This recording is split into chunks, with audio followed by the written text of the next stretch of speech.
আসসালামু আলাইকুম। সুমির রান্নাঘর থেকে আরও একটি নতুন রেসিপি আপনাদের মাঝে শেয়ার করব। আজকে আপনাদের দেখাবো শীতের ভিতর কিভাবে আপনারা দুধ সেমাই পিঠা বানিয়ে খেতে পারেন। তাই আর দেরি না করে মূল রেসিপিতে চলে যায়। দেখেন, সেমাই পিঠা বানানোর জন্য আমি কড়াইয়ের ভিতর পানি গরম করতে দিয়েছি। এখন পরিমাণ মতো লবণ দেব। আমি চাউলে গুঁড়া দেব অল্প অল্প করে।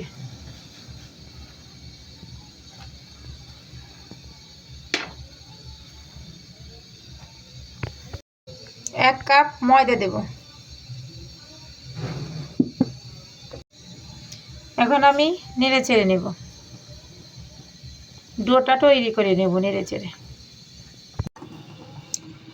ডোটা আমার হয়ে গেছে, দেখেন। চুলা থেকে এখন নামিয়ে নেব।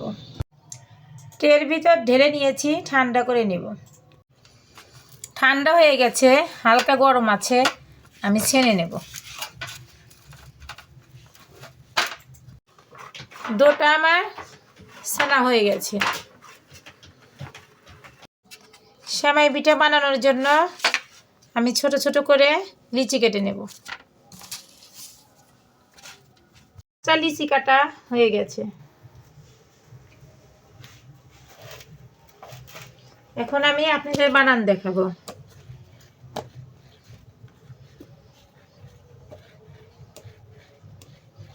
এভাবে লম্বা করে নিতে হবে। একটু চাউলের গুঁড়া ফিরার উপর এভাবে মালিশ করে নিয়ে ছোট ছোট করে কেটে তালুর সাহায্যে এভাবে করলে হয়ে যাবে সেমাই পিঠা। এভাবে আপনারা কেটে কেটে সেমাই পিঠা বানাবেন। এভাবে আমি সবগুলা সেমাই পিঠা একে একে বানিয়ে নেব। আমার সবগুলো দুধ সেমাই পিঠা বানানো হয়ে গেছে। আমি 2 লিটার দুধ নিয়েছি দুধ সেমাই রান্না করার জন্য। 2টা দারচিনি, 2টা সাদা এলাচ, 3-4টা তেজপাতা দিয়ে দিলাম। দুধটা আমি বলক তুলে নেব।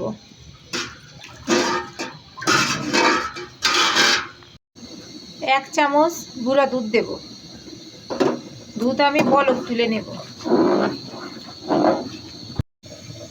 2 চামচ চিনি দেব।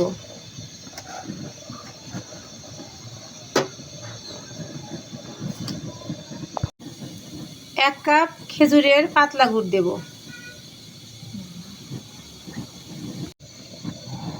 1 কাপ নারকেল কোড়ানো দেব। বলক উঠে এসেছে, এখন আমি পিঠাগুলো দিয়ে দেব।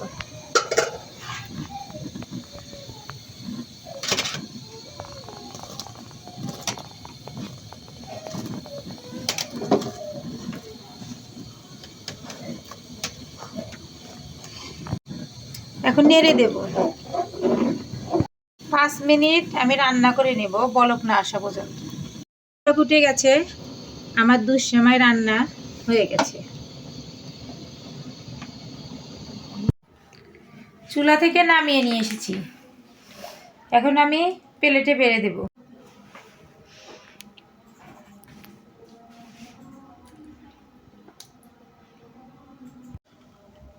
হয়ে গেছে আমার দুধ সেমাই পিঠা। দেখেন পিঠাটা কত সুন্দর হয়েছে, খেতে অনেক মজা।